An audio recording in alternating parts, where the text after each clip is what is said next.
I hope you guys are ready because we have Khasino in the hot seat, and this is Sage's hot seat.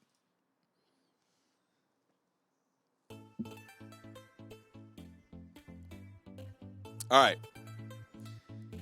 Welcome to the hot seat there, Khasino. I hope you're having a fantastic day. This is a very big Season 2 finale for me. I am 7-2 for the season in PvP. Do you think that you can take me down in PvP in Sentinel Stadium? I'm hopeful. I'm hopeful. Well, we're excited to have you on, and we want to build and have a positive community in this channel, and that's what we like to do. And with that, we are going to get started in the hot seat questions. Are you ready? Bring it on. Bring it on. Ladies and gentlemen, put your hands together, put the hype in the chat, as we're going to get ready for question number 1.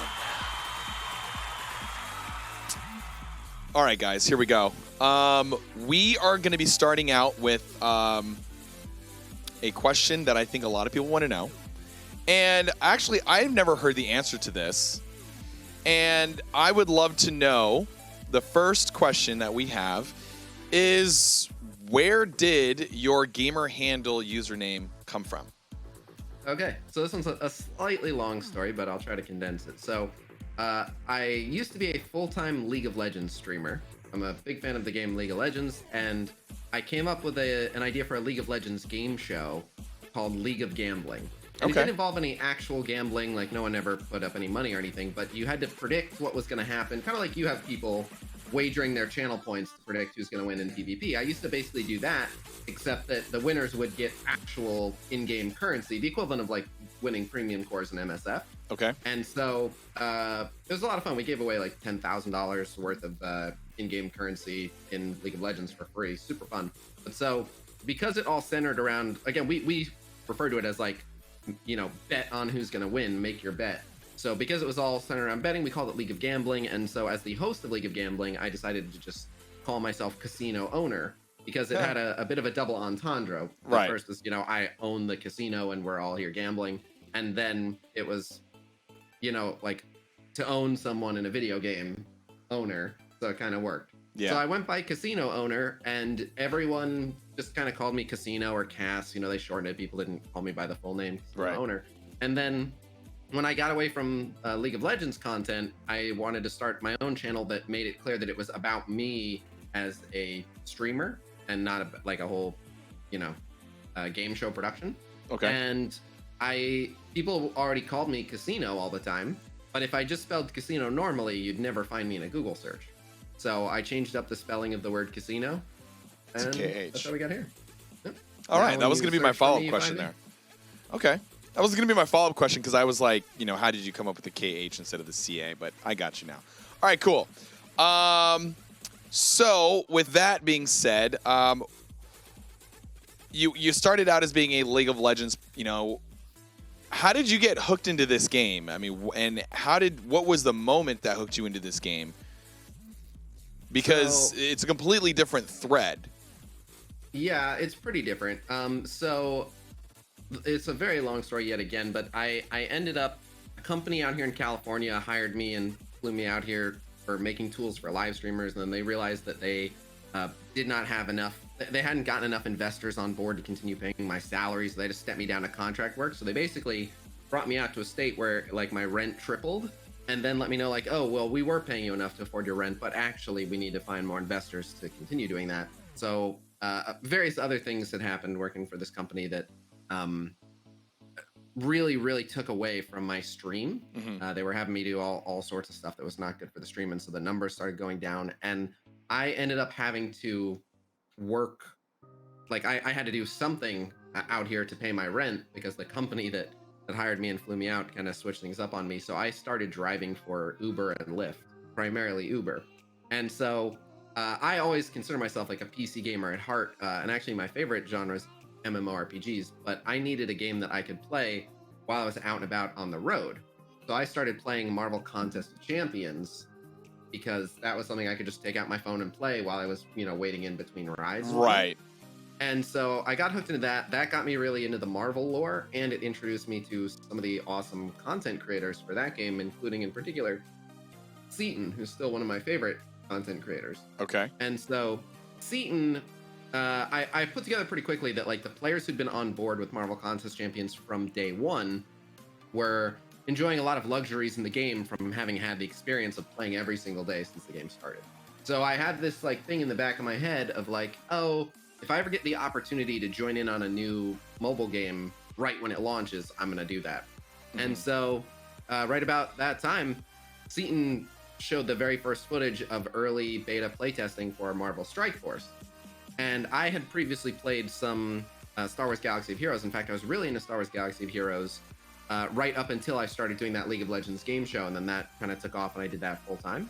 So I was like, all right, I already know how to play this style of game. And I enjoyed it when I played basically a Star Wars version. I'm already really familiar with the Marvel lore from playing all this Marvel Contest Champions. I'm a big fan of Seaton. He's also going to be covering MSF. I'm gonna get into it. I'm gonna give it a shot. And it was a game that I could play again, like on my phone while I was waiting. You know, I could just pull over and park and play real quick and carry on. So that's what introduced me to Marvel Strike Force. And by the time the game launched, I'd already been streaming it and playing it for a couple months. All right, cool. Now, you started streaming. You were playing League of Legends. You picked up this game. You're doing Uber. You're doing all these things. You have become a big YouTuber. You know, you have quite a following. What is something that you kind of, well, I guess the question that I want to ask is, you know, like you've become a streamer, you become a YouTuber. What is the worst advice you've ever given someone as a gamer in the idea of like, hey, like you should do this and you should do that? I mean, does you have an impact on people by money, by platform, and by, I guess, as you would say now, quote unquote, influencer? What's the worst advice you've ever given someone? Probably gameplay advice, because whenever I talk about any like life advice, I always give the disclaimer of like, you know, I'm not a nutritionist, I'm not a mental health coach, any of these things. You know, with life advice, I'm like, this is what worked for me, this is my experience, but you know, listen to me if you think it's gonna work, but don't trust it as the law. And I always welcome anyone and everyone to second guess me and challenge anything I say and assume I'm wrong with anything. And you know, the right course of action is look into it for yourself as well and be sure. But when it comes to gameplay advice, there are definitely a couple instances of gameplay advice where, you know, we do our best and we do pretty good. We evaluate characters before they even release, and we have a really good rate of like evaluating characters spot on even before any of us get hands-on experience with them.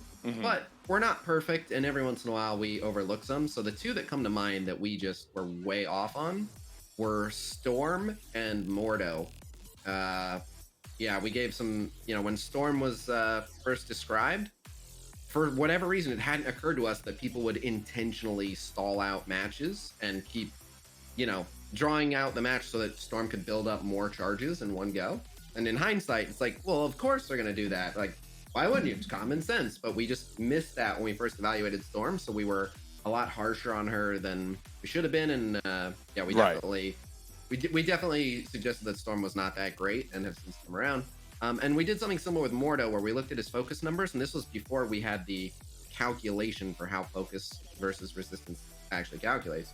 And so, yeah, the Mordo review, we just saw that his focus was fairly low, and we were like, well, none of his control effects matter that much because he's only going to land them maybe half the time. This character sucks. And yeah, we were off on that. Now that we know how focus versus resistance works, we, you know, still use Mordo for quite a few things to this day. But, right. Yeah, we've had a couple of missteps along the way for sure. Now you have a team that you kind of have on your stream. You have, you know, 3 or 4 people in your stream on your voice channel at any given day at any given time, right? We call them the Brain Trust. Brain Trust. Okay. So you have the Brain Trust, and that is your, you know, your group that you want to bring together to give good advice, give things like that. I talk to Masaki. He's really cool with me.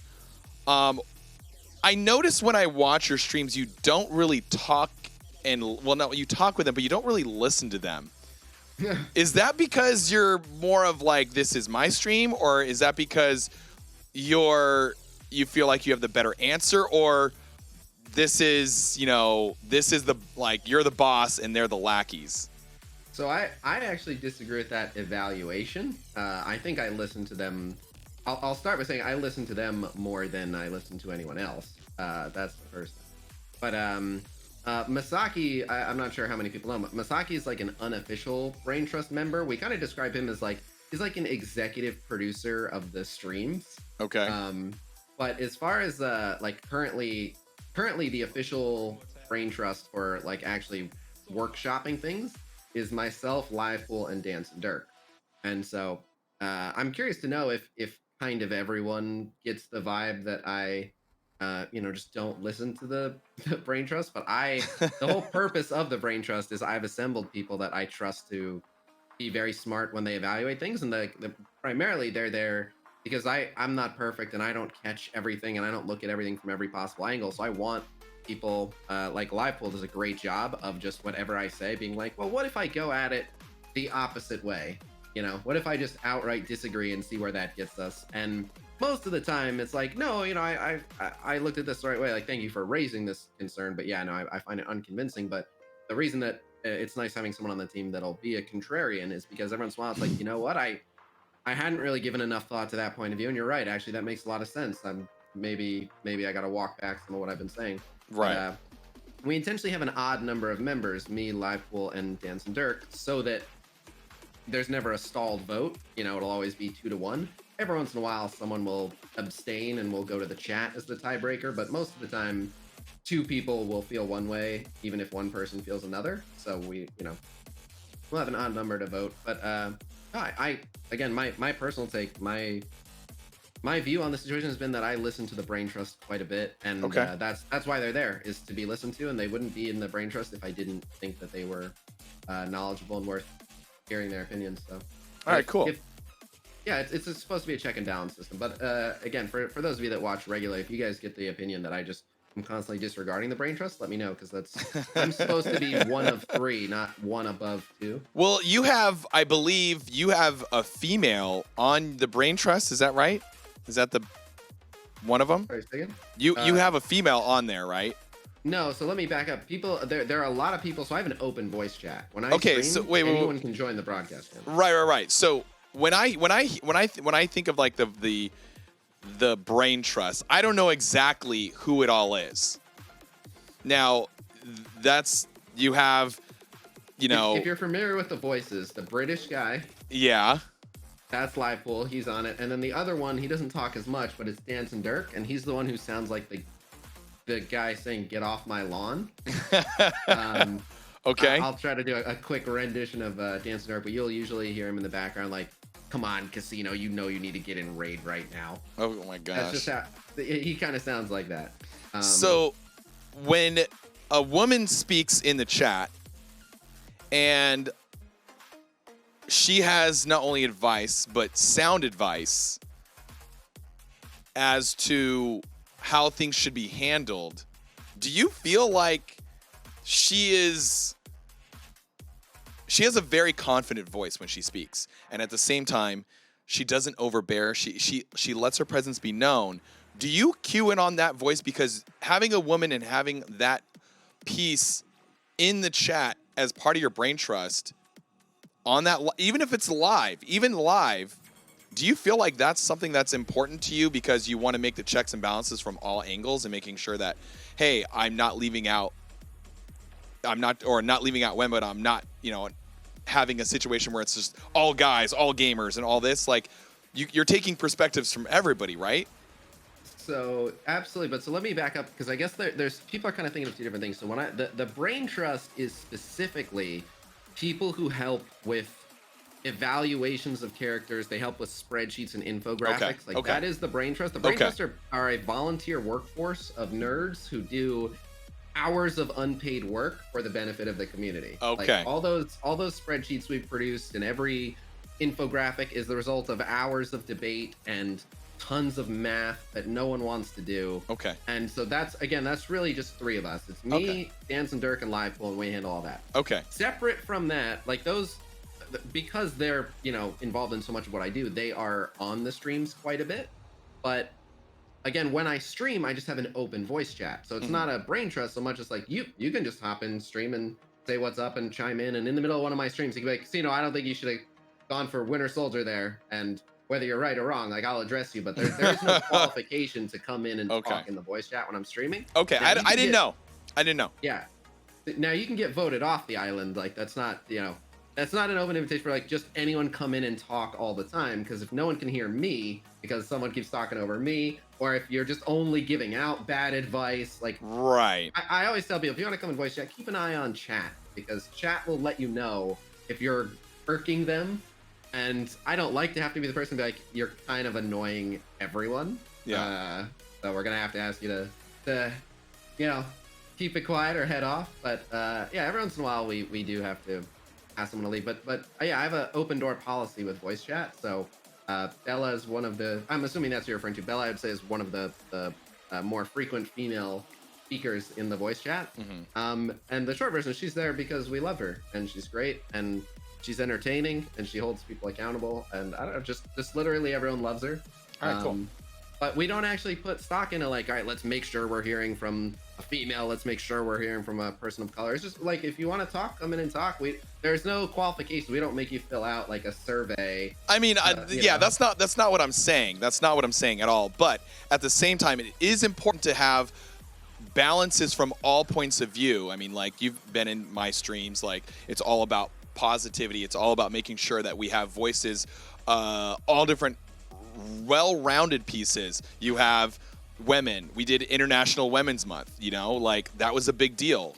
We want to make sure that women's voices get heard. We want to make sure people of color's voices get heard. We want to make sure, now this isn't like, hey, we're doing an advocacy of like, civil rights, but it's just important to make sure that everyone's got a chance to be heard.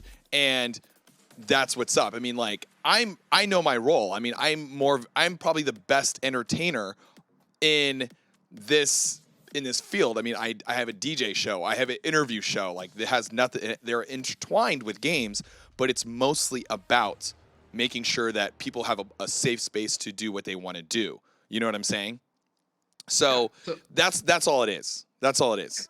Well, I say we accomplished that by not making an effort. Like I said, there are no restrictions. If you want to hop in my voice chat, you can just hop in my voice chat and talk to me and put your message out there on my stream, and that's it. That's the whole process. You join voice chat, you start talking. So I like to think that we accomplish hearing from everyone, because we don't stop to ask when someone jumps in like, wait, what color are you? Hold on, what's your sexual preference? Yeah, but it's about Like, representation. It's about representation. That's number one.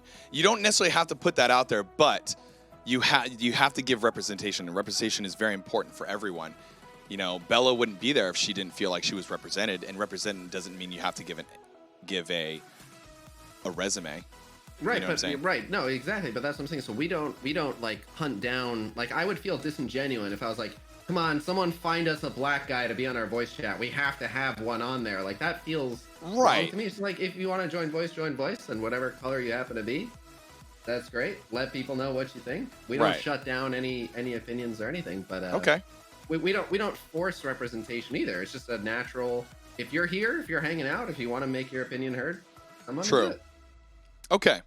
So let's move into some other questions here. Let's get into some MSF questions.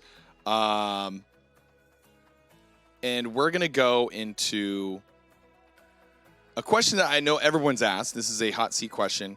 Some people are like, oh, this is a hot seat question, whatever. Like, there's a bit of a warm up. There's a strategy to how this all gets done. Now, don't take everything so literally, guys. You guys are so funny. Like, when I'm saying the best, like, nobody else has a DJ stream, okay? So, yeah, I'm the best at it. You know what I mean? Like, it is what it is. But I'm not over-putting myself about being not humble. Let's get that straight.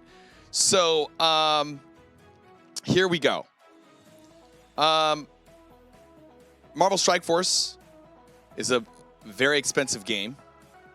Marvel Strike Force is a game that you have to understand what to do by, you know, once you open the door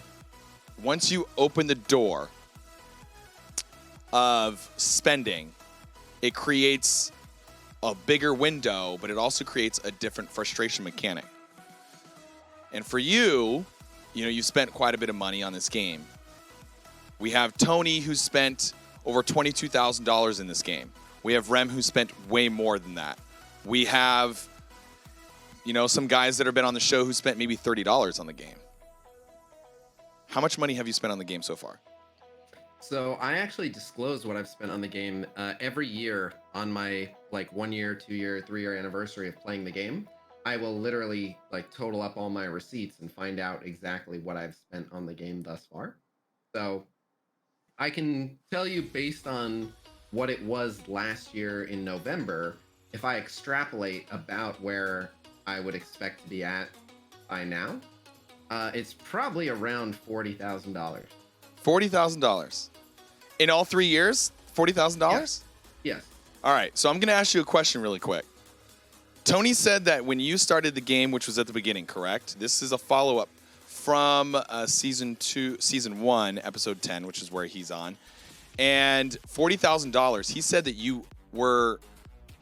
he had passed you in spending at one point. He had passed you at spending, right? And then he stopped spending for a bit, and you kept going. Was that the year that you felt like you spent the most, or how do you feel like your spending has gone? Has it gone up? Has it gone down? As to help people understand the vast spread of, you're a kraken, a whale. There's a big difference there. Where do you think? Are you a kraken now? Are you a whale? Where do you feel like you've spent most in the front, most in the back? So I know it has steadily ramped up and up and up. So for the first 6 months that I played, I spent less than $30 a month. There were many months where I just spent $5. And then, so the whole thing is my account is a bit of an experiment. I've had the moniker given to me by my chat years ago, the People's Whale.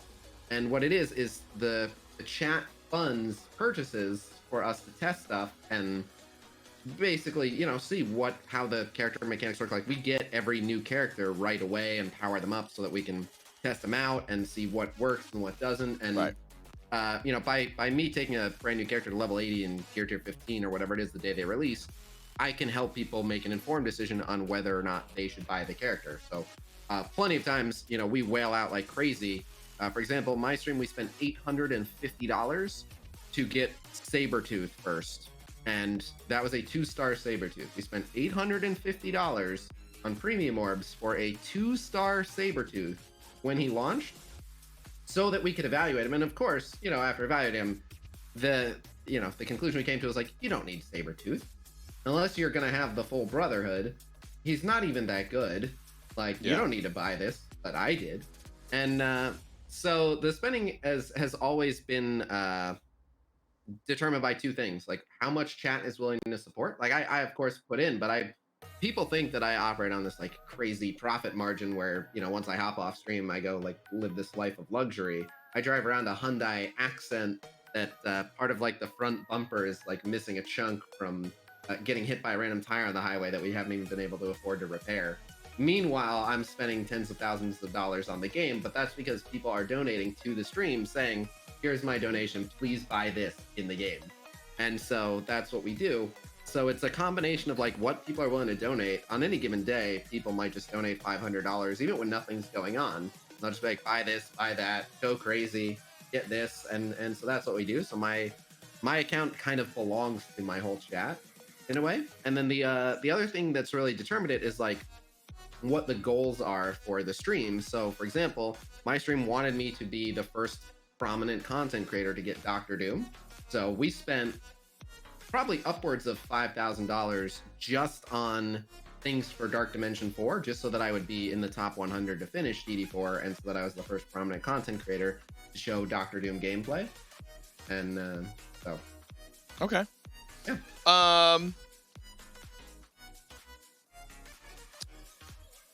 There's some questions I want to ask you there, but I'm gonna move on from that. I'm gonna move on from that. I think we have some other better questions that we can get to you right now.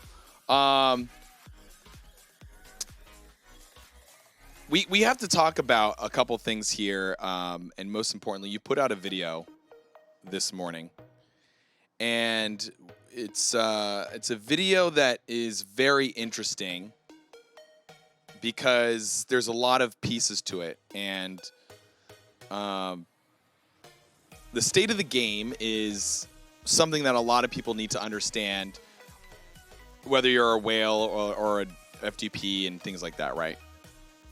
But most importantly, the community is not really in the best shape. The game is in good shape comparatively for some reasons and whatnot. But you believe that the game is at an all-time high in a way. In a way. It's kind of what you implied. Hang on. All right. And the game gets a lot of flack. Every game gets a lot of flack. But the attitude towards Scopely is very, very up and down. Very up and down. The video itself says a lot, but in the video, there's quite a bit that isn't really said there.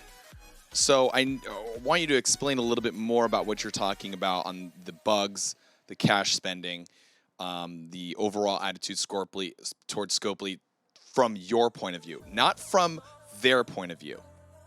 Oh, absolutely. So I guess I'll start by saying there's a few things about me that often get mischaracterized, and so this is a good opportunity to address them. So one of the first things is the bugs are completely separate. Like the people are upset about a lot of the quote unquote decisions that they're making in terms of how they restrict something and what bottleneck they create and what they charge for stuff. And that's mainly what I'm talking about in the most recent video. The bugs, plain and simple, there's no excuses. I play several mobile games that are still in alpha, still in beta, and they're all so much cleaner. This game has way too many bugs, and there's no excuse for it. They're incredibly sloppy. They need better QA. I've been saying for 3 years they have way too many bugs. It's frankly a bit of an embarrassment. Like I have zero interest in defending them on that. Okay, so you put out a video last night saying that the game is doing well, but you're saying that the bugs are actually really a problem. Yes. Now they're not a problem in the fact that they're sinking the game, but there's still something that should be addressed. So when you put out a video that explains this, do you feel like the people are understanding what you're saying or what the community is saying? Because they're looking at you. They're looking at you.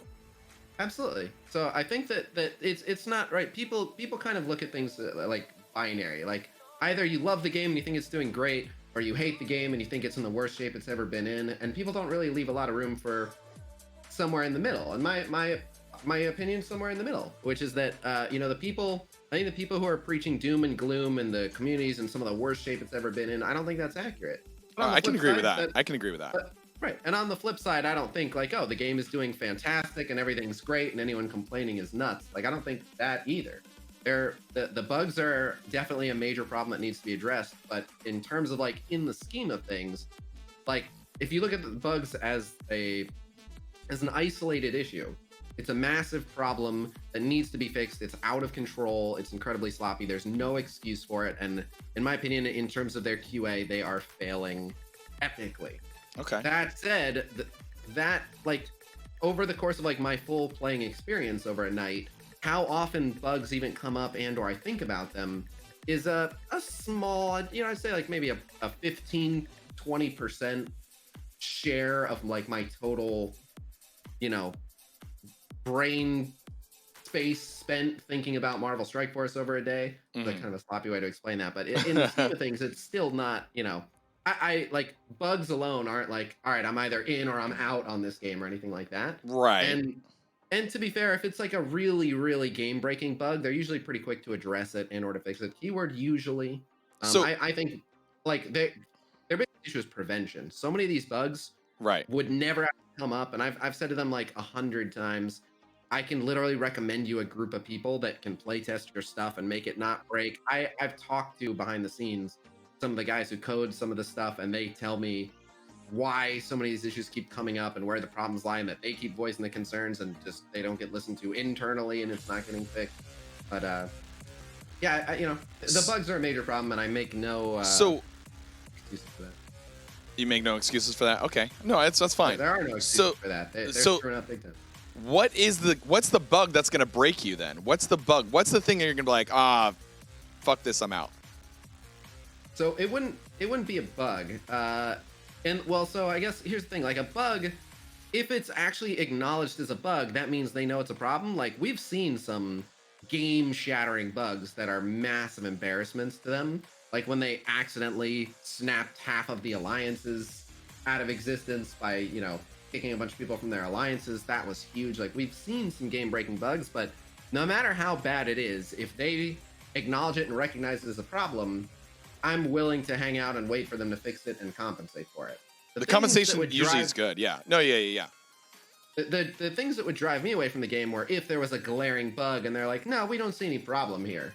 And it's like, how do you not, like, there's a big problem here. And if they're like, no, we've looked at it, it's fine, there's no bug, that's when it's like, you come on. Right. But if they're like, yeah, we'll do something about that, give us time, I might be off on the sidelines, like, you've known about this bug for 6 months, what are you doing? But at least if they know it's a problem, I'm in. As for what would actually drive me away from the game, really the community.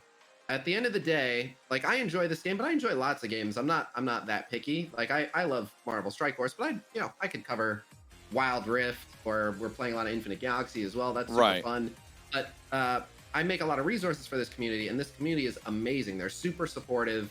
And anytime I put out any new resource, I just get like a windfall of like PMs and stuff like, thank you so much, your resources are great, I share them with everyone, don't know what I'd do without you, you make this game fun for me, all this amazing love and support. And so as long as there is a community of people here appreciating what I do and thankful for the work that me and the whole Brain Trust puts in and the whole Khasino community, then I'm here to keep doing it. Even like my stance on the game, I go through different periods of like how happy I am with the game. Sometimes I'm like, man, I'm super excited, can't wait to play today, the game is super fun. And then there's definitely days where I'm like, another day of dealing with the same nonsense, not super fun today. But I get through the times where I'm not having as much fun so that I'm in the right position that I want to be in when the game is awesome and the new features are out and I'm really excited for them. And yeah, what would actually drive me away is if a significant enough portion of the community were like, no one wants your help, your resources suck, get out of here, nobody likes you. Then I'm like, all right, I'm going.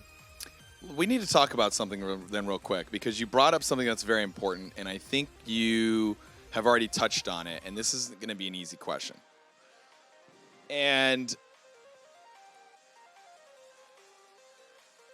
you're talking about the community and that, hey, this would be the piece that's really going to break the camel's back. The straw that basically says, I'm out.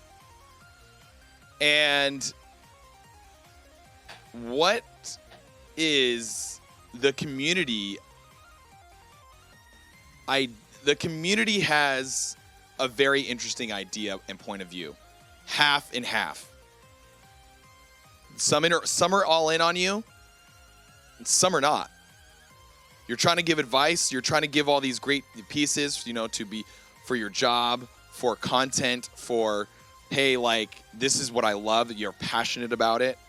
Even Infinite Galaxy or Wild Rift as well, which I've seen you play. The community is kind of on a interesting measure here, because the video that you put out yesterday was all about the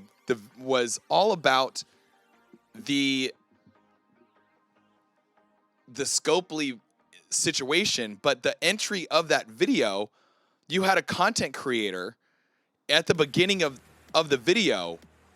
Lady Luxus was at the beginning of that video. And was that a clickbait piece, or what was the motive for? Because there was zero content to that.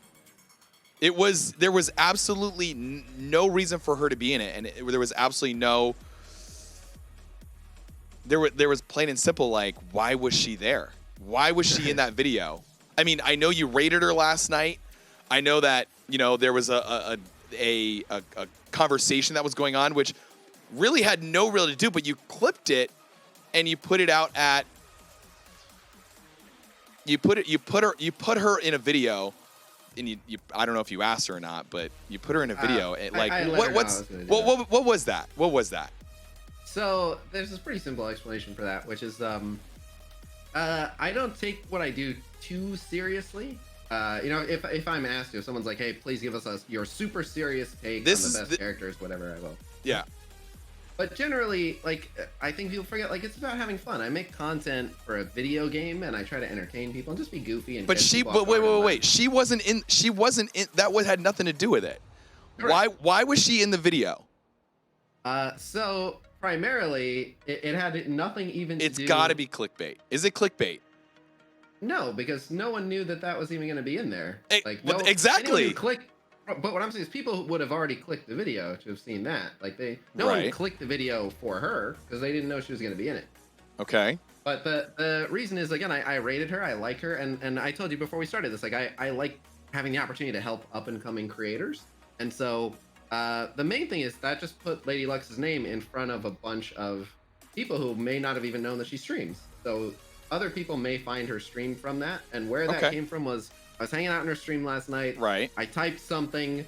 I said, like, because people are like having a joking argument about, like, oh, I was in love with Khasino first or whatever. And so I just started like, I'm a slut. There's enough of me to go around. And then she just read that and laughed and was like, Khasino, you're a slut. And that's it. And so, like, I jokingly at the time in her chat was like, yeah, you know what? I'm going to put the clip of you calling me a slut in my newest video. And then she's like, oh, yeah? Oh, yeah, you're going to do that? I mean, like, but that's I mean, it's way different, man. It's way different. Like, it's clear clickbait, which had from my point of view, I watched the video. I was like, okay, he put her on the map. He put her on the map, which is what you were saying. And at the same time, that piece of that video was like, it didn't have anything to do with it. So it seemed like, like you put her on the map for really nothing, just to say that she said Khasino's a slut. I mean, if you had said something about it, hey, I would have been like, all right, cool. But that's the whole point. Is like, if you look at the clip from right before that, it was me sneezing. Like, literally, the clip right before that was me sneezing, because while we were recording, I sneezed, and I was like, all right, we have to cut that out. And then my chat lit up with, like, oh, you have to put the sneeze in the video. And I'm like, I'm not putting a sneeze in the video. And they're like, put the sneeze in the video. And I'm like, if it's that important, you guys let me put the sneeze in the video, I'll make it its own clip. How about that? Leading into the video, we'll just have an isolated sneeze. Gotcha. With no context. So, like, sometimes we just put goofy stuff in the video.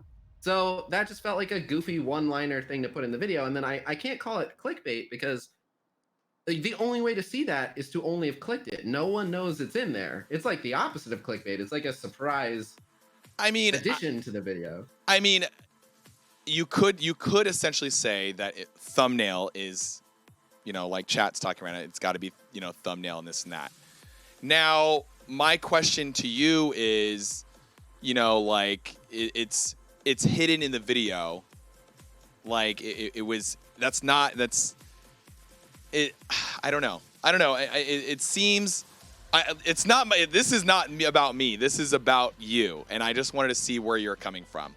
And I just wanted to see what that was about. This is. I guess so. It sounds like you're suggesting that, like, there's some opposition, or you felt like it detracted from the video in some way. Again, for me, it was as simple as, like, this is funny. If anyone watches this and is like, huh, wonder what that was about, or just had a laugh, or just like, oh, that was odd. Okay. Then that's as far into it as we thought. It was just like, oh, this would be a funny clip to have with no context. Like, okay. Just like, wait, why did she call him a slut? Wait, what? And then it just goes in the video. I just thought it'd be funny. But do you feel that it detracts from the video, or? I felt it detracted from the video because it didn't have anything to do with it. But that's just my opinion. I don't really know her. I've spoken with her, but I don't know anything about like, hey, like, you know, if she, like, I feel like I've spoken with her. I don't necessarily know the details of your guys' relationship, and that's not my situation. You guys, that's your relationship. I'm just coming from what I've seen. Like, you know, this is just all these are all just questions for you to, you know, say, hey, like, this is where we're coming from. So Yeah, no, that's what I'm saying. I want to understand the other side of it. So I guess I would term that as, we just threw that in as an Easter egg, just a random Easter egg. If you were at her stream when the conversation happened, you get the Easter egg. If you didn't, maybe you'll go check out a Lady Luck stream on Twitch and try to understand the Easter egg. But there was nothing more to it. Just funny little thing we just threw in there. Okay. So I hope that video gets some drives now for you. Not that I need to do it. Lady Luck's mistake. Yeah, right. Lady Lux will take that. So I want to ask you a follow-up question in there. Oh, wait. Hold on. Lady Lux is in the chat. Sorry, I'm lurking. I have to say I died laughing from it. I told her I was going to do it, but I don't think she believed me. Hey, that's good. That's good. She's saying it right there. So there's no I'm not out here to play, you know, defense for somebody else. I'm just like, I'm interested to know what's going on, just like anybody else would be, right? All right. Confession time. I wanted the world to know I was a slut, and she finally said it. So. Right. So let's. You brought up talking about the community, and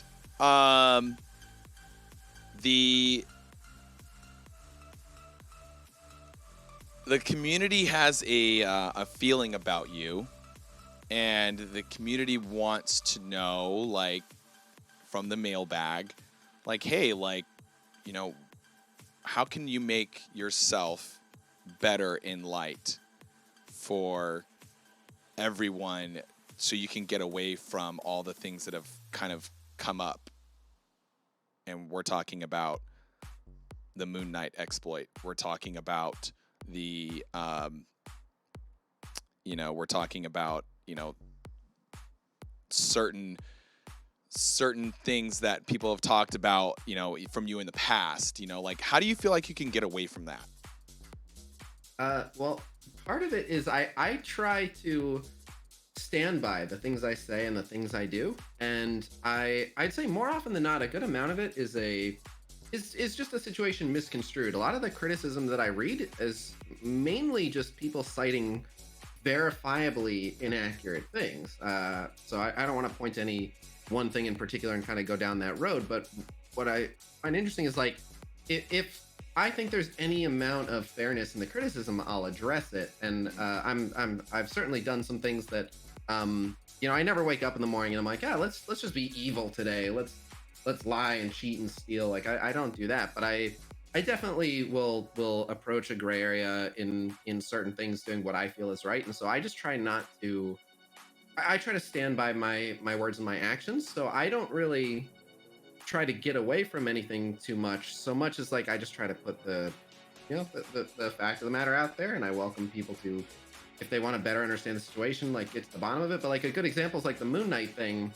I am pretty proud of how we handled that. I was able to get that bug exposed without putting myself at risk. So by not ending up in a situation where I could be banned, but also calling attention to it and getting it fixed, like, we've been all about that for 3 years now. There's a lot of exploits that we have called attention to, and many of them I am able to outright do right in front of everyone and be like, hey, look at this exploit. You can all do it right now, and until they fix it, this is a problem. A perfect example is, like, a few weeks prior with Dutch Rudder, there was the alliance switching exploit that allowed people to score a free 5 red star. We were so excited to be like, can't wait to publicize this and force Scopely to address it. So we spent over 3 years, like, whenever we find any kind of bug or exploit, we call attention to it, and that accomplishes one of two things. Either Scopely turns a blind eye to it, but at least now everyone knows about it and everyone can partake in it, or it's such a problem that Scopely has to address it right away because now everyone's going to start doing it. But either way, it forces either an even playing field or it forces them to fix it and make the game better. So like exposing exploits is something I've always been very passionate about, and I've heard people say like, you don't expose exploits by showing everyone. You expose exploits by keeping it quiet, and behind the scenes you message the community managers. You do it the responsible way. And what I think people don't understand is I've tried to do it that way many times with blitzbotting. I contacted the CMs about blitzbotting so many times, and they called me, or sorry, they asked me to keep it under wraps for over 6 months, and they didn't address it. They just said like, keep it on the down low, don't talk about it. We advise not, don't show it, don't do it, and they just kind of try to sweep it under the rug. So I have no more patience for the way that they want to do it. Why is why is that? Why wouldn't you, if someone said, "Hey, break real quick," and it's kind of bad, right? Isn't that bad? I mean, like they basically told you that you got it, like chill, and then you basically was like, I don't have the patience for it, I'm gonna keep going. Explain that notion to me. Sure. So basically, Scopely, in particular the community managers work under the marketing department. And so a lot of what they do, they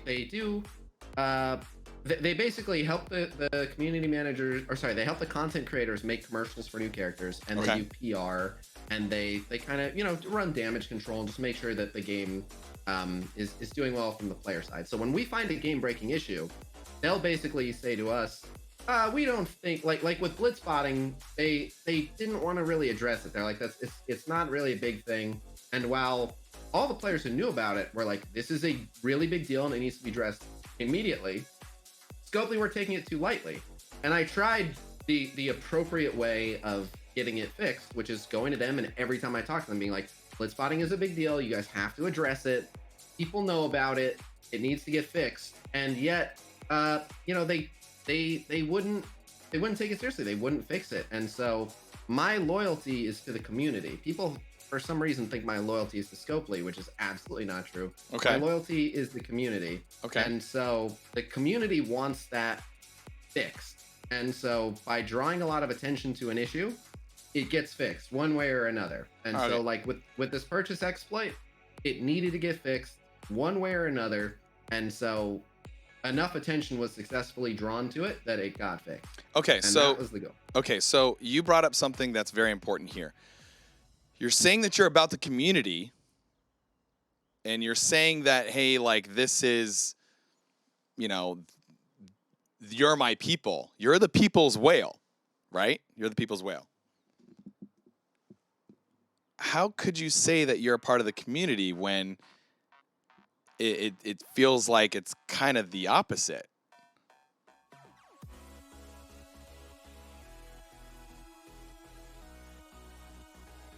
I'm sorry, was that the whole thing? You might have cut out. Yeah. That was it. How do you feel like you're part of the community there, where you're saying that, hey, like I'm about the community, I'm the people's whale, I'm doing things for you, but you kind of just didn't say that you were about the community by doing that. I'm literally just asking a question. I'm trying to. No, absolutely. I'm not. Remember, we're not attacking here. This is nothing about talking. I told you, hit me with all the hard questions. You do not have to apologize. I want you.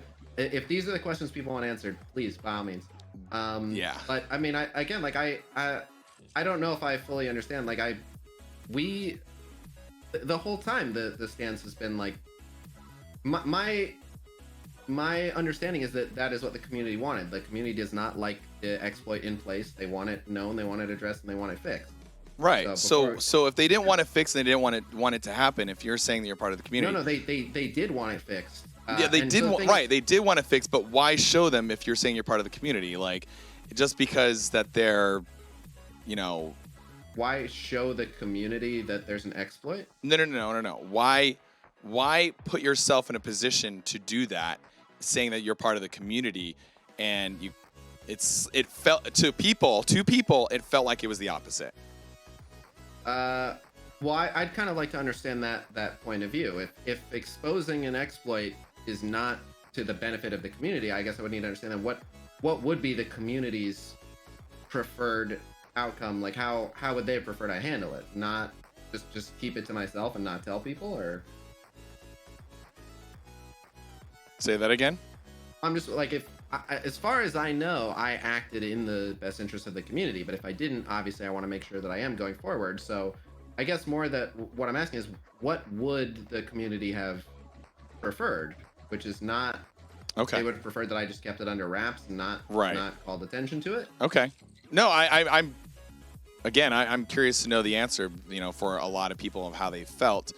Yeah, no, They're pushing, they're pushing themselves to kind of like, hey, like, I think there's a lot of people that really like you, that a lot of people that really want to be with you, that want to talk with you, and and come, and whether this situation was going on. I feel like there's some people that kind of want to be like, hey, like, I want to come back, and they're just not being reeled back in, because the community, is, you have a very strong following, period. You have a very large community, a very die-hard Khasino group. So, the people that have left want to come back, and there's people that are just like, hey, I'm out. So that's what it is. That's what I'm trying to find out. And these questions are coming from these people in that mailbag. That's what we're trying to figure out. Yeah, no, I absolutely understand. But so I guess if you're suggesting that like some of the recent actions have alienated people from the community, I kind of need to understand why. Because like I said, like a good amount of what's happening is just kind of misinterpretation of events that I can only stand by, where we're coming from with this. So like one thing I've heard is the suggestion of like, oh, you just got caught cheating, which it's pretty straightforward, right? So you have, firstly, that over 3 years I've had like a lengthy list of exploits that we've outright exposed on my channel. Yeah. And then you have the situation where the suggestions that I got caught doing this on a live stream that I know it was like 600 people watching during that live stream. Mm-hmm. So the idea that I would try to cheat in front of 600 people would mean, best case scenario, what they're saying is I'm the dumbest cheater in the world. Then the VOD was left up, which like if it's like, oh crap, people started to notice, you would just delete the VOD and then people would be asking what happened, but there'd be no proof of it. But of course we left the VOD up because we want people to see it. Right. And then it wasn't actually getting talked about enough. So I made another YouTube video where it's going to be seen by minimum 10,000 people. And then people are like, oh, you got caught, you filthy cheater. And it's like, I got caught.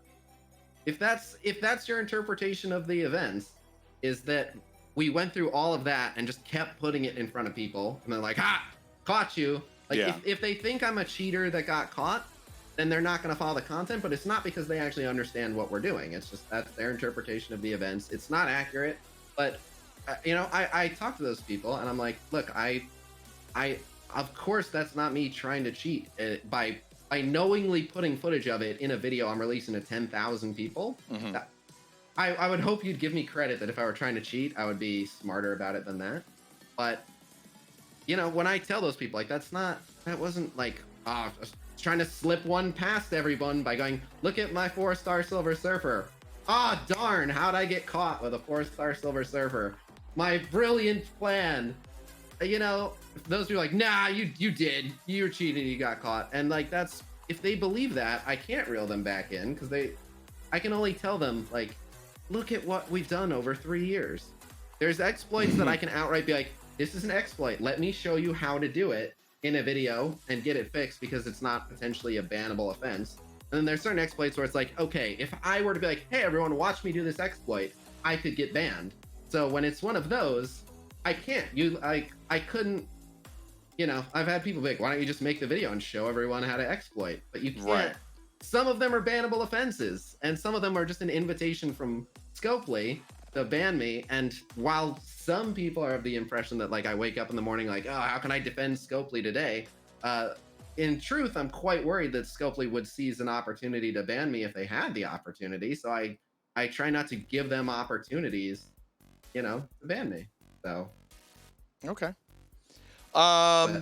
let's But move. yeah, Let's the short let's answer is move like on. Let's move on. I stand by the things that we say and do. Let's If someone wants let's to talk to me about them and ask me about them, they can. But if they've already made up their mind about the situation and it's not accurate, I'm not sure what I can do.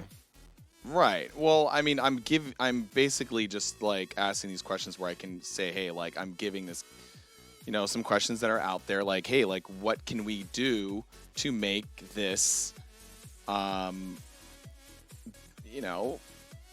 go away? That's all. No, and I appreciate it. I make no mistake. I appreciate the hardball questions. I'm glad you're asking them, and I don't want people to go away from this being like, oh, Sage was just trying to ask him safe questions and make him look good. Like again, I came here to be grilled, so I came here to be grilled. you owe me no apologies. Okay, so let's move on. Let's that hot seat's pretty hot right now, right? How we like it. All right. Let's get to this next thing. This is another tough question. And I think you know it's coming, right? I think you know it's coming. I don't, but bring it. The questions here. A lot of you guys are on fire today. You guys are absolutely on fire today. And let's talk about the rumor on pay for views. Okay. So I don't know. Half the stuff I'm out of this. Half the stuff I don't know. These are literally questions again that I'm trying to figure out from these people. What is it, and is it true? I'm sorry, you broke off at the end. I heard what is it? Oh, what is it, and is it true? What is the pay for view rumor? I have actually not heard this one at all. Okay. This is as new to me as it is to you. So I will move on. I mean, if you don't know, then I don't know. Yeah, no, I haven't heard this one. Okay. That was a question in the mailbag. It seemed like it was like something I wanted to find out. I mean, I don't know. I have no idea. Okay. I'll say this: sooner or later, like the amount of things that I have, and it's not. I should clarify too. Like a lot of these accusations don't come on a large scale. Like it's a very very very small portion of the community.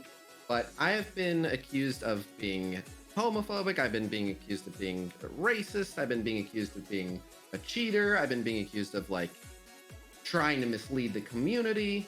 So if you dig enough, I think one thing I've noticed is the more my channel grows, I just start getting accused of all sorts of stuff.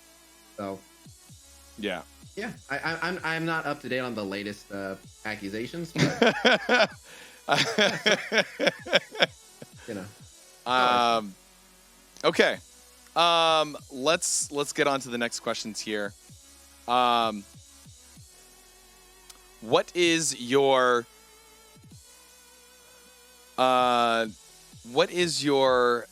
ideal character that you would bring in the game, and who would it be and why?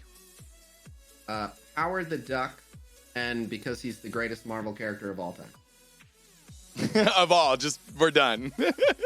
Oh, for sure. I mean, Howard the Duck exists in the game. Yeah, he was basically Deadpool before there was Deadpool. He is a walking satire, and if you get familiar with the full history of Howard the Duck, basically Disney got so bothered by Howard the Duck, excuse me, like being a knockoff of Donald, or sorry, not Donald Duck. Donald Duck. Yes, Donald Duck. Yes. Donald Duck. Yeah, okay. Yeah. So the original Howard the Duck pretty much looked exactly like Donald Duck, and Disney got very mad about that, and basically sued them and made them change his outfit. Yeah. And so there's like all these issues of the Howard the Duck comic where they are just like, just mocking Disney and calling them out for a bunch of their hypocritical practices and a bunch of nonsense. But it's just Howard the Duck is just kind of a troll character, and Are you and I gonna love him for that. are you gonna cosplay as him? A 100% I'm gonna cosplay him. I ordered a very nice, like a $500 Howard the Duck costume Wow. from Etsy. It should get here soon. Oh my I'm looking gosh. so forward to it. So here's the thing too: is Scopely has been very upset about all the things I've been leaking. Like I leaked this Nick Fury costume that we're getting next patch, and I leaked the names of upcoming characters for next patch on a random Russian YouTube stream. And Scopely does not like leaks. In fact, Scopely doesn't even like the word leaks. Scopely insists that you call them rumors. Right. And so one of the things I'm looking the most forward to with this Howard the Duck costume is that you cannot tell who is wearing the Howard the Duck costume. So going forward, I will promise to never leak again. But a random anonymous person in a Howard the Duck costume on my channel may leak things, but I would never. I would So I would never. I'm going clean. I'm going clean. I'm not going to leak anymore, but I do know a guy with a Howard the Duck costume who likes to leak, but that's between Scopely and him, not me. Okay. All right. I know that you're playing other games. I know you're not necessarily leaving MSF. I've already talked about the games that you're like, oh, hey, I know what would break the camel's back. We've already talked about that. You're playing Infinite Galaxy right now. It seems to be something that you're interested in. How is that game going? How is the feel of that game versus Marvel Strike Force and its own community? So they are vastly different games, and like I said, I don't. Some people may not like, how blunt and honest I am on some topics, but I shoot people straight. So I will say that I am enjoying Infinite Galaxy, but a significant part of how much I'm enjoying Infinite Galaxy is because I have a direct working relationship with those developers, and it fosters a very good environment. Yeah. So that definitely makes me biased in my how much I enjoy Infinite Galaxy. I have a very good thing going with them. And while I don't disclose any numbers or contracts or anything, as well as the Marvel Strike Force content does, the majority of my income currently comes from Infinite Galaxy related stuff. And so while I still put a ton of considerably more time and effort into making Marvel Strike Force resources, you could argue that everything we're doing with Infinite Galaxy is facilitating me having the time to work on Marvel Strike Force stuff that does not pay. For example, those all-in-one infographics. Obviously, I make $0 off the all-in-one infographics, and they take several hours just to illustrate. We're getting the hours and hours of time debating and working on the spreadsheets and all that. But because of what I have going with other games like Infinite Galaxy, I can spend entire days making infographics for free for people, and not have to worry about, can I pay rent this month? So Right. Having said all that, I see Infinite Galaxy as like an invaluable supplement to my Marvel Strike Force content. But I am quite enjoying Infinite Galaxy. I will simply say this: it's an RTS. I don't know if people are familiar with strategy games, but it is much like Marvel Strike Force is very much like a copy paste of Galaxy of Heroes, and of it has its own interesting things that set it apart. But by and large, very they take a template for a game and they copy paste different IPs onto it, so to speak. And so Infinite Galaxy it's not drastically different than any other RTS, but it is very, very cleanly made. There's almost no bugs. It's visually gorgeous. They come out with updates frequently. They have good communication with their community. So I'm enjoying Infinite Galaxy, but it's a completely different experience. And so, yeah, if you like strategy games, I would recommend Infinite Galaxy. But if you don't already like strategy games are a lot of resource management and math and planning and waiting and patience, and it doesn't. I think RTSs are a subgenre of games for a reason, because they don't have mass appeal. Like, even the best RTS there's ever been does not have anywhere near the type of like mass appeal that like League of Legends would. So, I like to give an honest evaluation. So I don't want to say Infinite Galaxy is the greatest game I've ever played and everyone needs to play it. if you like RTSs, it is an incredibly well-made RTS. I'm having fun, and really, much like how community plays a big part of MSF, Infinite Galaxy has a lot of opportunities to do things as an alliance. We do, like, you know, giant PvP expeditions together. We do big PvE objectives all working together, and you can directly, like, get gifts to your alliance mates and help them build stuff faster. So we are all having a ton of fun because we're all able to work together and grow to the point where we are the #1 alliance on our server, and then the #3 and #4 alliances on the server are our 2 academy alliances. So we're on top of the, more than the world, I guess. We're on top of the galaxy in Infinite Galaxy, so it is a lot of fun. All right. But yeah, you have to like strategy games. If you like strategy games, check it out. If you don't like strategy games, in my experience, pitching strategy games to people, they tend to be like, yeah, it's not my type. But if you're the type for strategy games. Okay. So it sounds like you can really bring together the community in Infinite Galaxy, just like you've contributed to the community here in Marvel Strike Force. Is that correct? Yeah, good. Absolutely. All right. Like I see my not that you kind of asked for this, so cut me off if it's going too long. But this is my dream job. I love the fact that I get to wake up in the morning and talk about video games. Is my favorite thing in the world, and I couldn't be happier to do it. Yeah. So just the fact that, like, as soon as I sit down at my desk, I'm like, I am so thankful to call this my job, that I want to give back. So, like, I'm here by the grace of a supportive community, and everything I have I owe to the people who watch and support. So I just sit down and I'm like, what can I do for you guys? You guys have already done enough for me. I get to do what I love for a living. What can I do for you? You guys want video guides? You want infographics? You want me talking about hot topics and drama? You want some leaks? Like, you let me know what I can do, and I want to deliver the best content I can for you guys, because I'm happy just to wake up and call this do that. job. Yeah, that's good. That's good, man. That's good. Let's talk about something here. How hard is it to keep the confidentiality being a streamer? Now, we have tons of stuff, in so many different games, you have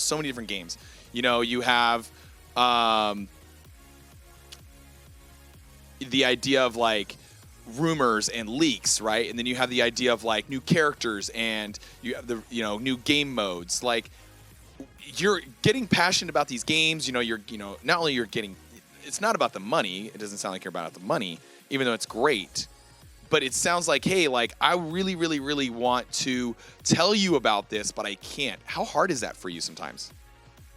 I hate the idea of keeping secrets. I really don't like secrets. I wish I could just tell everyone everything all the time, but fortunately, I don't have to keep too many secrets, and I take pride in my ability to communicate things with a read between the lines approach.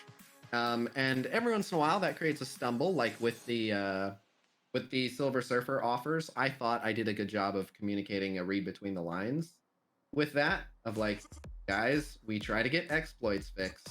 Of course it was an accident when it happened to me in front of a bunch of people, which I then re-uploaded for a bunch of people. Of course it was an accident. If I were to do that on purpose, I'd get banned. Right. That said, sure, it's great that everyone found out about it. So I think I do a decent job of, like, read between the lines, but as with that situation, rather, obviously not always. But that's really what I do. Is, like, for me, I view it as a challenge. Like, firstly, I'll go straight to the source and be like, why does this need to be a secret? This doesn't need to be a secret. You can just tell people, they'll be happy and excited. And then so for example, like with MSF, they said one thing about, like, this was a while back, where they got upset with me because during one of the ISO 8 playtests, there was no gold for anything in the ISO 8 playtest. Like, you didn't need gold to upgrade ISO, you didn't need gold to farm ISO. Gold had nothing to do with it. And a ton of people were freaking out about the gold cost for ISO 8 based on speculation, based on, just purely fear, nothing confirmed. And so I broke the NDA on that test to say, look, as of right now, you don't need any gold for anything ISO 8. So if that's what you're freaking out about, stop freaking yourself out. There's no reason. You can calm down. Yeah. Your greatest fears are not going to be realized at this time. So you can make posts like, hey, please don't have any gold cost with ISO 8. But I don't see any harm in being, like, this may change, but here's where we're at. Like I do a lot of feeling out of stuff in my channel. If I'm like, I'm thinking about making a guide series this way, I will just tell my chat, like, this is what I'm planning. And sometimes the end product is like, yeah, we changed our mind. That was what we were thinking then, and then we decided ultimately to go this direction with it. And I try to keep people updated every step of the way. But I think that game companies can do that more and just be honest with like where you're going.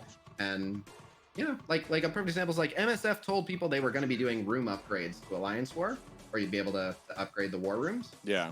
And they never did. They ended up, putting that to the side and working on other stuff. And people aren't still sitting around like, what the heck? You announced it. We never got it. It's like they were honest with us and told us where their head was at the time. And when the plans changed, they told us that too. And it's fine. So, right. I don't like keeping secrets. I have to. I have the ability to keep secrets, but it bothers me. I think the world would benefit from people just being more open and honest with each other. You run into situations where people don't always like what you have to hear. But like, for me, even though I wouldn't want people to be like, oh, hey, Khasino, I hate your haircut. It looks really stupid. Like, that doesn't feel nice to hear. Right. But if people are thinking that, I don't want them to not say it, because then I'm walking around like, this is probably a pretty sweet haircut. Like, I'd rather you just tell me. And even if in the moment I have a bad reaction, like, you're a better friend to me by telling me, dude, your haircut's horrible, change it. Yeah, So, you're like, no regrets, right? Yeah, I like, if you're my friend, shoot me straight. And that's why, like, kind of like I like this hot seat approach. Is like, I want you to ask me the hard questions, because if there's things that people want to say that I'm not hearing, like, don't worry about my feelings. It's like, look, a lot of people think you're a jerk. Like, well, I guess I'm doing something wrong. Let me step back and reevaluate, but I can't fix it if I don't know. So yeah, when it comes to confidentiality, I try to beat around the bush, and I'm always pushing the people asking me to keep secrets to not ask me to keep secrets. but when I have to, I have to, and that's it. Now it's good because you're saying that, because you're at least you're making everything like apparent. It's like, look, like, once you expose yourself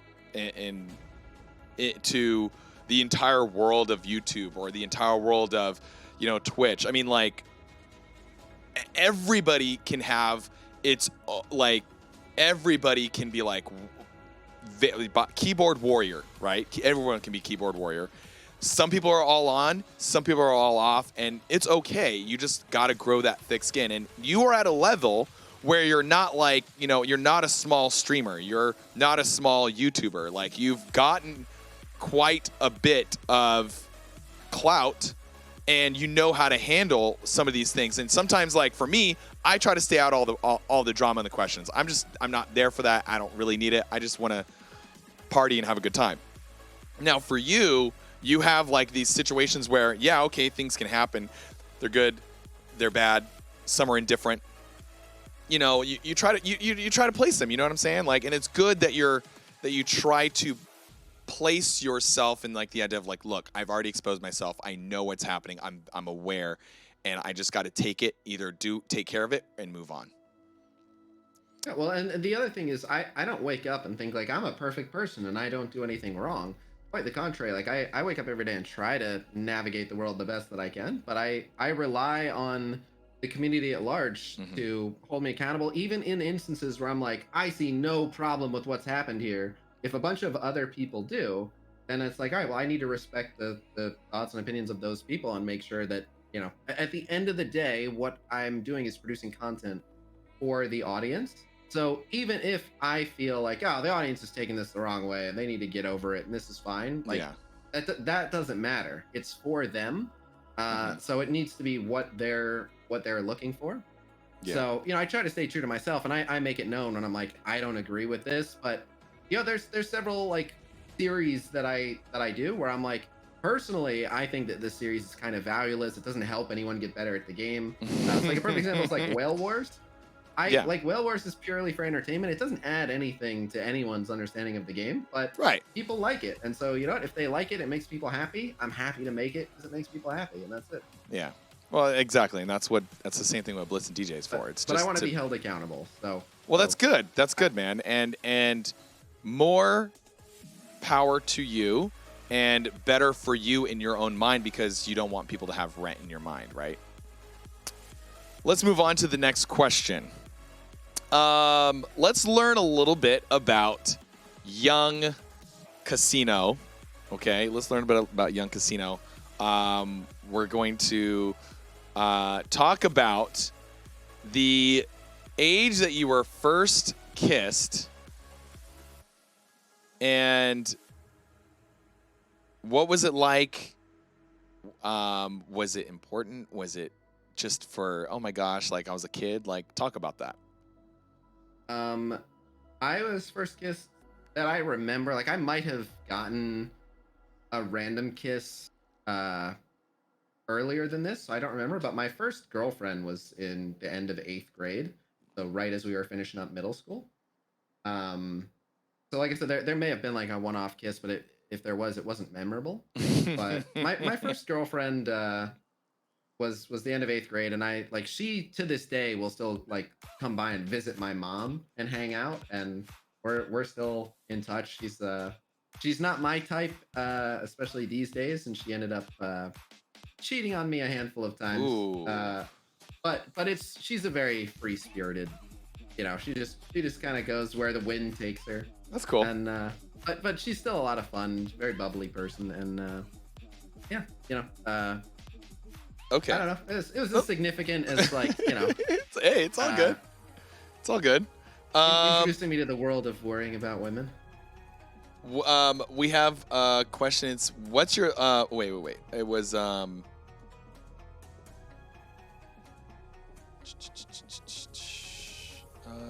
it go? I think I missed it. Oh, okay. If you have 3 kids and had to name them after any comic characters, what would be the names that you picked? I have to name them after comic characters. I'm already upset at the fact that I'm having 3 kids. Are you having 3 kids? Are you having triplets? I don't know. I didn't know your girlfriend's name was Courtney, but according to the question, I am. But no. I mean in the hypothetical. No. Right. We're not having kids. So we got Howard for 1 because Howard's got to be 1, right? I love Howard the Duck as a character, but that's too much pressure to put on my child to make him carry the mantle of Howard the Duck.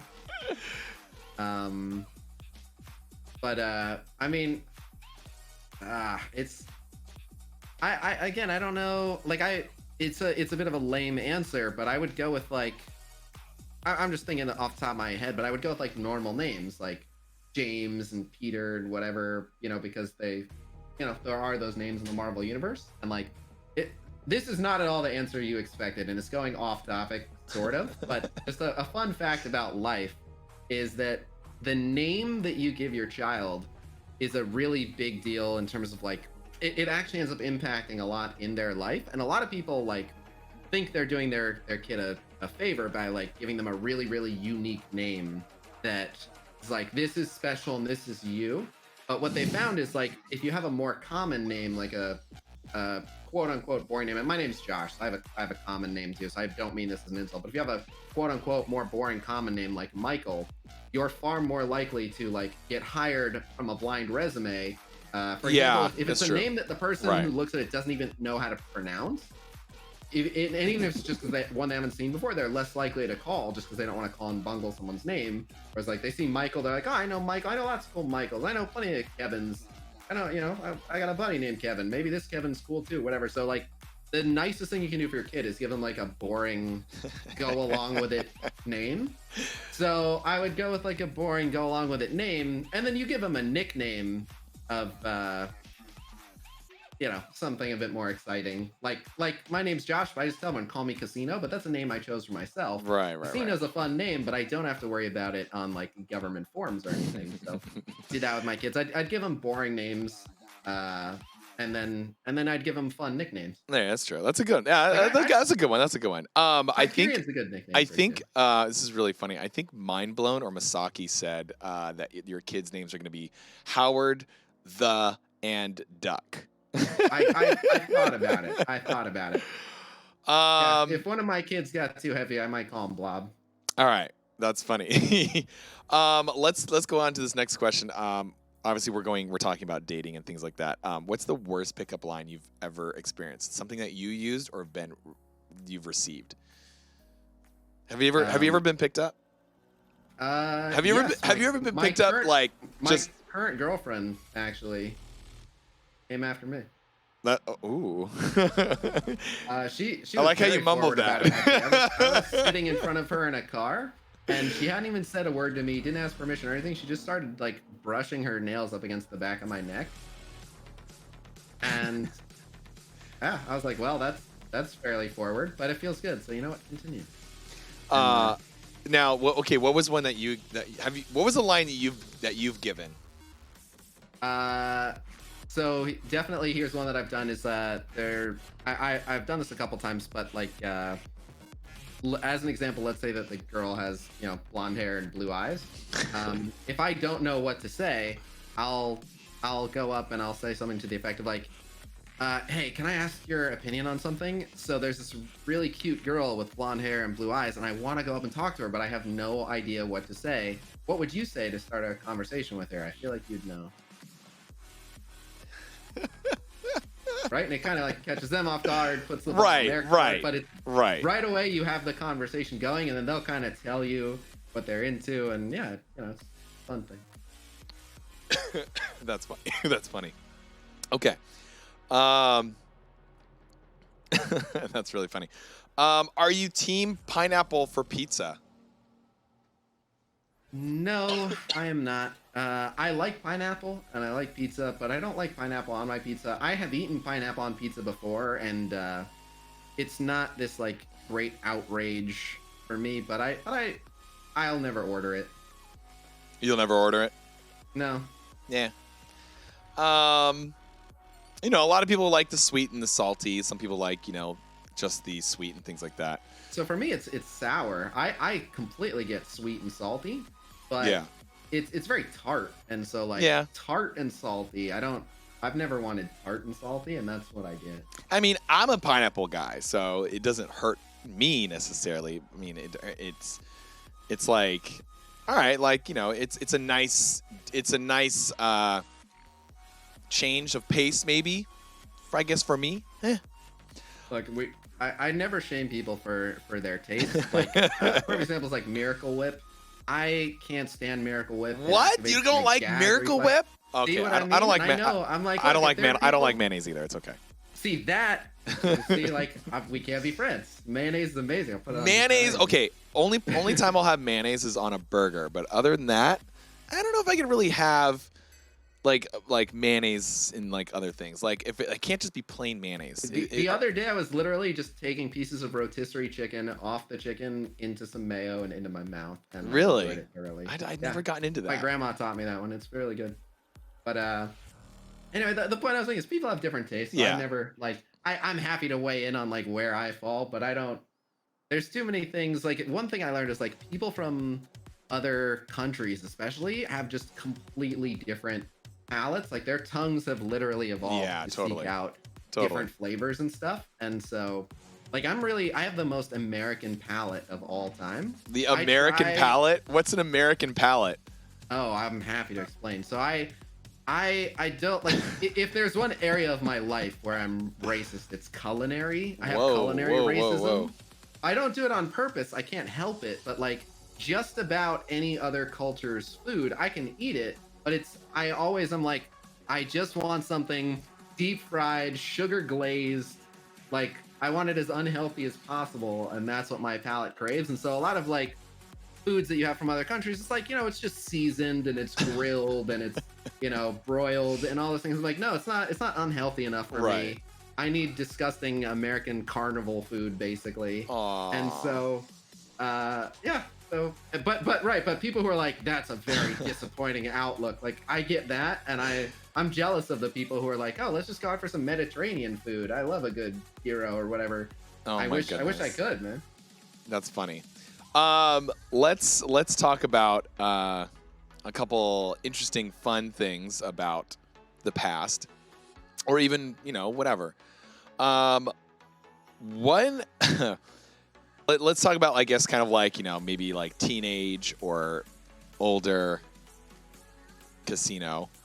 I've only asked this question once. You're the second person that I've asked this to. Have you ever broken the law Yes. Now I don't make it a habit. I don't enjoy breaking the law, but there was I've told this story on stream, and yeah, I've been affiliated with a couple things that these days it's not something I would engage in, but at the time in high school I felt really cool for it. Okay.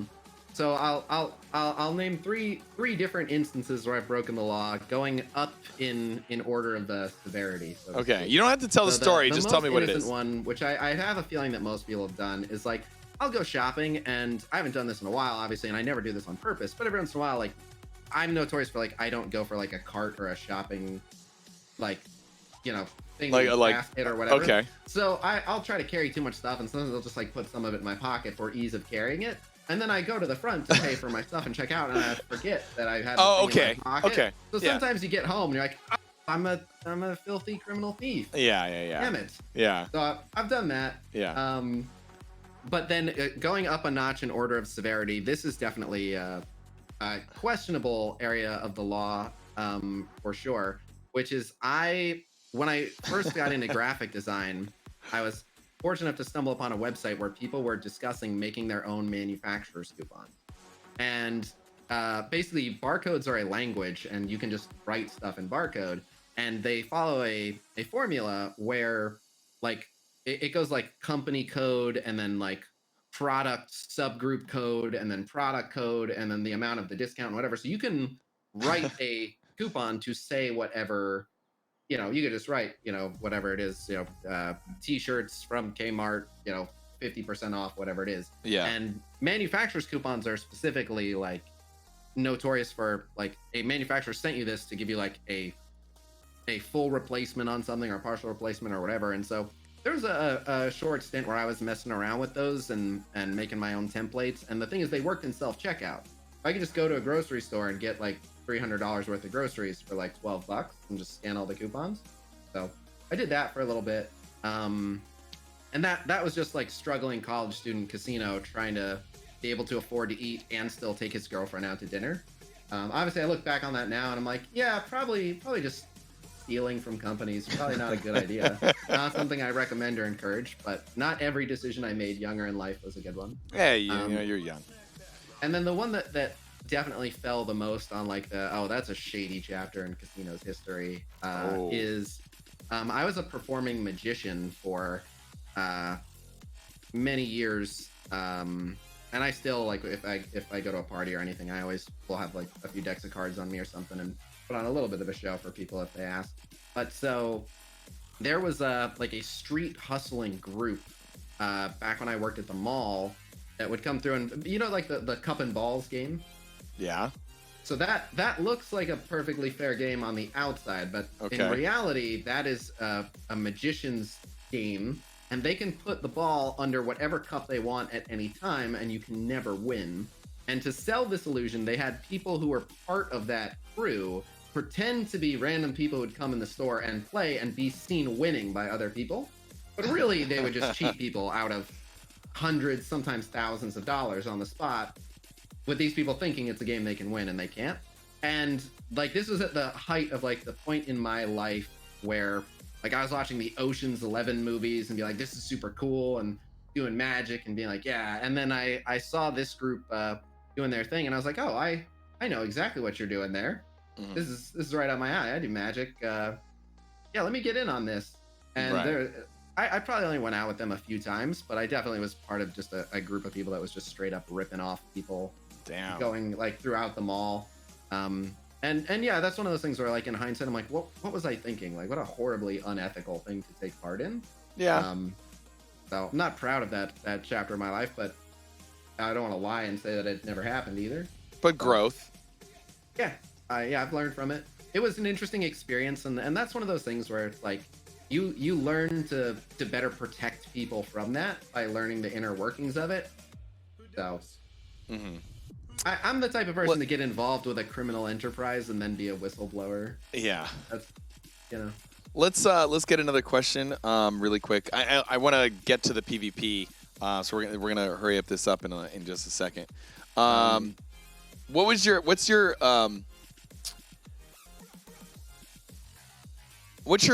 do you not the life expectancy. That's not really like the word I want to use. I guess what I want to say is like, how much longer do you like?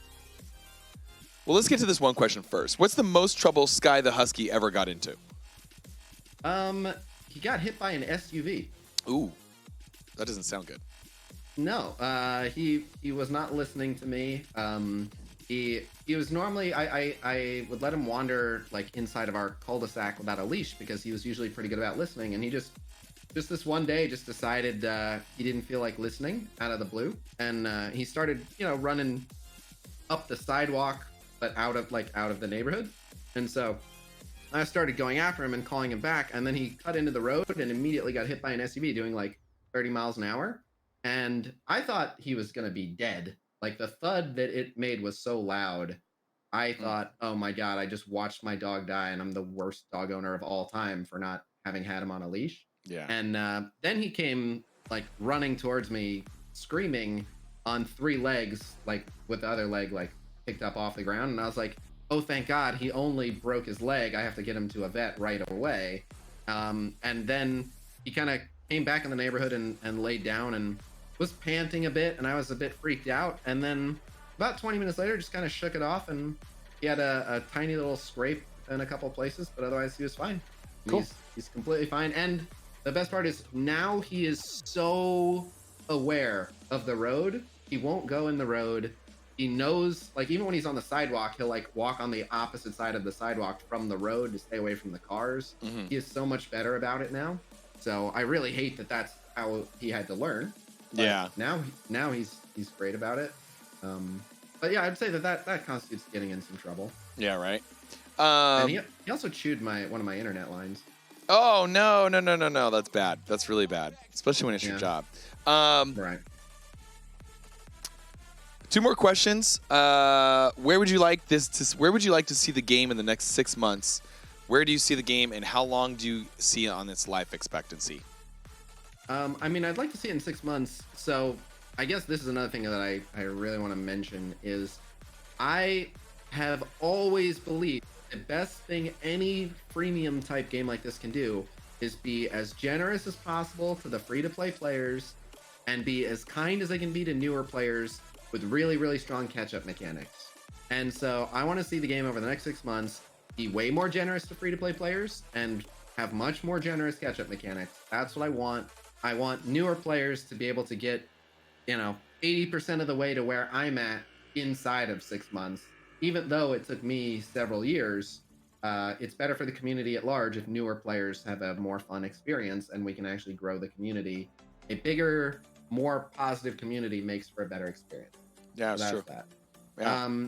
Then, as far as the game's life expectancy, there's no way to know for sure, because one thing that will really take away from it is if there's another major hit Marvel mobile game. It's like if Marvel Future Revolution does incredible and tons of people just stop playing MSF to go play Future Revolution, that could be bad news for MSF. But assuming that another Marvel mobile game doesn't arise and kind of throw everything into chaos, I'm just looking at like similar types of games. Like Galaxy of Heroes is what, like 7 or 8 years in, and Marvel Contest Champions I think celebrated like their 6th-year anniversary not too long ago, and MSF is only on like year 3 and their metrics are still going up. So like games, when their metrics are still going up, you don't even have a good idea of like how much longer it'll go on until you see it start to peak and or decline. But if it's still on the rise, who knows? This game could go on for another 9-10 years. So yeah, the mobile games are built to go that long, so I hope it does. I really like this game, and it would be great to keep it rolling, and put some more heat for the ball, so it gets steamroll. Keep going. Last question: if you could use one Infinity Stone, what would you use it for? It doesn't have to be necessarily. You broke up. If you could use one Infinity Stone, what would you use? And it doesn't have to be in a fight. Like, has to be one Infinity Stone. What would you use it for? Okay, I missed the second half of the question. Over Discord, your mic cuts in and out. So I heard if you could use one Infinity Stone If you could use one Infinity Stone, which would you use? for what? Just I just get to use one for whatever I want. Yeah, doesn't have to be a fight. It could be for laundry or whatever. I don't know. If you could use Well, one Infinity Stone. like I just get to carry it around with me for whenever I need it, or Yeah. I get Whatever you okay. want to do with it, you get one Infinity Stone. So I'm probably gonna go with the Time Stone. Okay. Second choice, Reality Stone, but probably the Time Stone. And just because it can be used for so much. So like if you want to amass a wealth, you can just use the Time Stone and go peek at you can play some poker, peek at your opponent's cards, and then rewind back to the moment you were sitting where you were sitting and just play out the hand. Yeah, right. And then you can do stuff like that. Yeah. And fun TV appearances predicting the future and things like that. And you'd be able to go back and relive stuff that you really enjoyed. And if I wanted to go meet some of my heroes from the past, or jump into the future and see how much better life is with all the new technology, it's just a lot of fun to be had. Yeah. So I think I'd have to go Time Stone, but Reality Stone could be fun too. Literally just reshaping reality on a whim could be fun. Yeah, I'd really like that one. That'd be a lot of fun. I think those two are the clear winners. Like the Soul Stone, what are you gonna do with it? You talk to the dead, man. Okay. Maybe Or you can. Maybe Time they Stone, know you can just go something that visit you them when they're don't. alive. Maybe they know something you don't. I don't know. Like Again, Time Stone, just go visit them when they're alive. You don't need Soul Stone for that. And then that's true. Then like the Power Stone, like all right, so I could blow some stuff up. But like if I have the Reality Stone, I can just make some dynamite in front of me or whatever it is.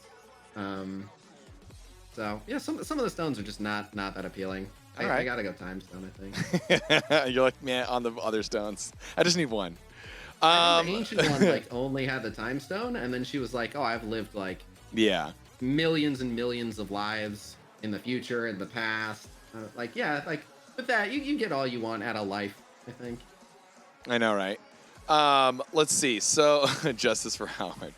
All right. So, we have come to the conclusion of our longest hot seat, and this was the hottest supernova seat. My goodness. I apologize. I never shut up. This is it's an hour and a half. This is quite a long time for that. Big round of applause, everybody, for him being in the hot seat, answering all the questions that you guys wanted to ask, and me trying to do the best way to get the answers for everyone. Once again, none of this was for, in wrongdoing. It's all in for fun. Yes, there was a lot of, yes, it was hot. Yes, it was hot, but I do commend you for coming on and addressing everything. So big round of applause, type of the chat, for Khasino taking care of business on the show. So now we have a couple more things that we need to take care of. So we are going to have you do a countdown for superhero powers. So this is a quick quiz. Pick a number between 1 and 36. Let's go with 32. 32. All right, so 32 is the character of... Shit, where is it? Quicksilver. All right, so we picked Quicksilver. You're gonna have to say what he does? No, hang on. I'll explain the rules. You'll have 2 minutes on a countdown to name the superpowers that he has. And I will read off the questions. Once you hear a sound that is like this, you got it correct. If you hear this, they are incorrect. All right, so we're going to go down. Are you ready? This is a very quick 2-minute drill. All right, so here we go. All right, so if we're just listing it off, are we going? Wait. I gotta show them to you. So here we're gonna go. All right. Oh wait, hang on. Right. Hang on. All right, here we go. First question, out the gate, does he have Cyclone Creation? I'm sorry, you broke up. Does he what? Does he have creation? Cyclone Creation? I would assume he can create cyclones, yes. The answer is correct. Elasticity. I don't think so. No is correct. Enhanced Intellect. He seems like a pretty sharp guy. Let's go with yes. Incorrect. Dumb. He's dumb. Enhanced Stamina. Yes, for sure. Incorrect. What? The guy runs at 1,000,000 miles an hour. I know, right? Enhanced Speed. Yes. All right, here we go. Now you're just chewing up the clock. I'm not chewing up the clock. It's what it is. All right, Enhanced Strength. No. No, it's correct. But if he can punch you running at 100 miles an hour, also yes. Yeah, right. Extra Sensory Perception. Not to my knowledge, no. All right. He's correct. Heat Vision. No. Correct. And Telekinesis. Telekinesis. If there's more, I missed it. Telekinesis? Oh, no. Very good. All right, very good, man. You have passed the test. I believe he probably does have enhanced stamina. I don't know if it's like exactly the wording, probably what it was, but that's what the quiz has. Whatever. Well, we'll let it go anyway. Oh, okay, that's all this whole thing. I know, right? So, I feel like he has it. You can find it on Sporkle. Anyway, so we're gonna move on to PvP. This is the moment you guys have been waiting for. I hope you guys enjoyed the hot seat portion. And remember, we're about building a community of positivity. We're about having a lot of fun, even if it is tough. And we want to ensure, you do have good success where it can be rewarded in such a way for you being a content creator for this community and probably the ones to come in the future. With Infinite Galaxy and Wild Rift, right? I believe so. Discord, for some reason, is just cutting in and out, making it tough to hear. Okay. But. So we're going to end this right here, and I hope you guys have a great afternoon. This isn't over, though. This is just the end of the video. We're going to cut and go into the PvP video right now. Oh. That's a separate video. I got to. It's going to be quick.